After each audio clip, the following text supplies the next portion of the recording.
This is the start of Unit 8 of Chemistry Honors, the mathematics of chemistry. As you can see, if you're not a math person, the math actually isn't too bad. I mean, eventually you have to use logarithms, so I would take it while you can.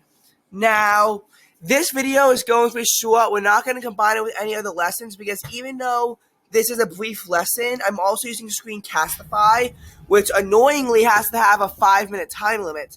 So we just got to jump right into it. Electricity plus 2 bonds of water will create 2 hydrogen molecules and an oxygen molecule.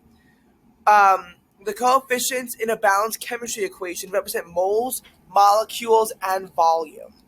So, Avogadro's hypothesis is that equal volumes of all gases under the same conditions of temperature and pressure will contain the same number of molecules.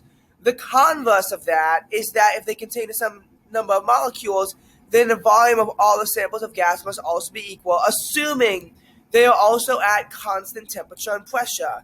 If they are, then you could use the P1 over T1 equals P2 over T2, just figure it out.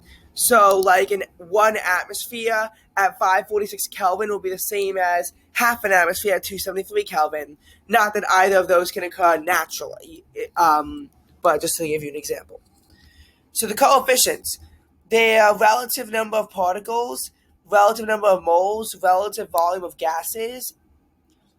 A coefficient can represent the number of molecules. In this case, 1 molecule of nitrogen reacts with 3 molecules of hydrogen to produce 2 molecules of ammonia.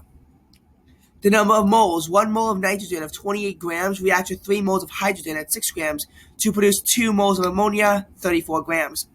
But volume, 1 mole of nitrogen at 22.4 liters will react with 3 moles of hydrogen at 67.2 liters to produce 2 moles of ammonia at 44.8 liters. The law of conservation of mass does not apply to volume. Volume is not conserved. So I know 22.4 plus 67.2 is not 44.8. It's actually